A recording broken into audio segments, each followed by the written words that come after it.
Good morning class. बेटे आज हम पढ़ेंगे पाठ 10 और हमारे पाठ का नाम है मजनू बंदर आज़ाद हो गया। चलिए सबसे पहले देखते हैं हम किस पाठ के प्रारंभ में क्या क्या बातें बताई गई हैं। हमें पशु पक्षियों के साथ अच्छा व्यवहार करना चाहिए। उन्हें परेशान करना या किसी प्रकार का दंड देना अपराध है। जिस प्रकार हमें अपनी आज़ादी प्यारी है उसी प्रकार पशु पक्षियों को भी आज़ाद रहना अच्छा लगता है। तो पाठ स्टार्ट करते हैं बेटा। साल में कई बार दूलीचंद मदारी लैला और मजनू नाम के बंदर बंदरिया को लेकर सांकल गांव आता और तमाशा दिखाकर गांव वालों का खूब जी बहलाता। पर इस बार जब दूलीचंद गांव में तमाशा दिखाने आया तब मजनू के साथ लैला बंदरिया नहीं थी।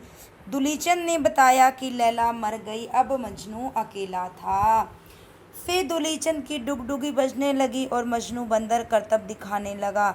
जब कभी वह कोई हरकत न करता तो पीठ पर दूलीचंद का डंडा पड़ जाता। मदारी रटी रटाई इबारत बोलता और मजनू को टांगों पर खड़ा करके चलने लगता।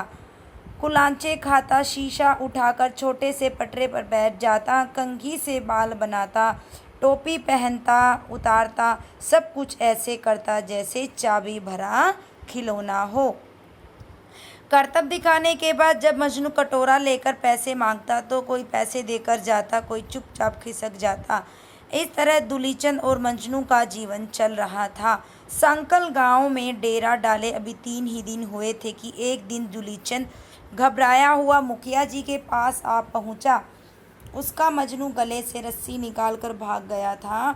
उसकी तो रोजी रोटी का जरिया ही खत्म हो गया। मजनू को बहुत ढूंढा पर कोई खबर नहीं मिली। एक दिन मुखिया जी का नाती केसर छत पर पतंग उड़ा रहा था। तभी पड़ोस का लड़का बीरा चिल्लाया, बंदर, वह देखो उसकी पूंछ यहीं छिपा है, वह मजनू बंदर। केसर ने बीरा के मुंह पर हाथ रखकर चुप होने का संकेत किया। क्यों? बीरा कुछ समझा नहीं। क्योंकि मजनू बंदर आज़ाद रहना चाहता है। अब वह खेल तमाशा नहीं करना चाहता। जानवरों से इस तरह के काम कराना अपराध है। मदारियों के पास वे कैद रहते हैं, भूखे और बीमार रहते हैं, उन्हें तकलीफ होती है, उन्हें छोड़ देना चाहिए, केसर ने कहा। पर दूलीचंद वे क्या करेंगे? बीरा ने पूछा। उनकी चिंता छोड़ो, वे 2 हाथ 2 पाँव वाले इंसान हैं, वे कोई दूसरा काम कर सकते हैं। दोनों ने वहीं पड़ी सीढ़ी उठाई और दूछत्ती पर दुबके बैठे मजनू के लिए टाट का बिस्तर बिछा दिया। फिर अपने अपने भोजन में से एक एक रोटी रुमाल में छिपाकर उसके लिए भोजन का इंतजाम करके उस तक पहुंचा दिया। पर 2 ही दिन में मजनू के वहां होने की बात खुल गई।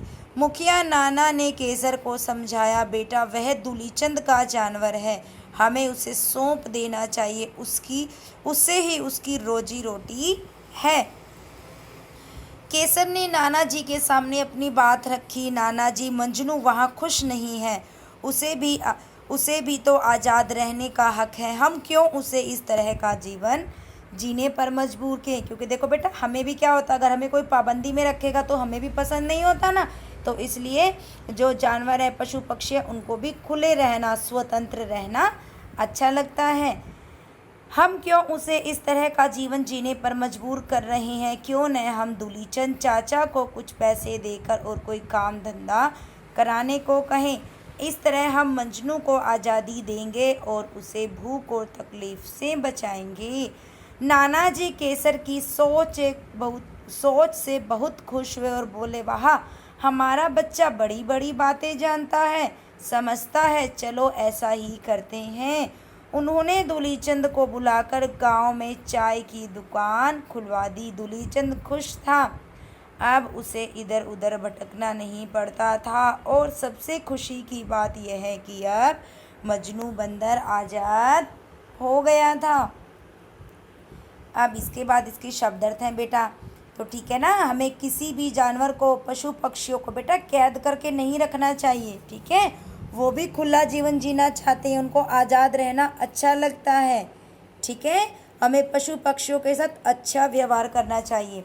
चलिए अब मैम शब्द पढ़ा देती हैं आपको। मदारी, बंदर और भालू का खेल दिखाने वाला जरिया, साधन यानी कि कारण। करतब, खेल तमाशा। नाती, बेटी का बेटा। हरकत, चेष्टा। अपराध, जुर्म, दोष। इबारत यानी कि रचना, लेख। तकलीफ, दुख, कष्ट।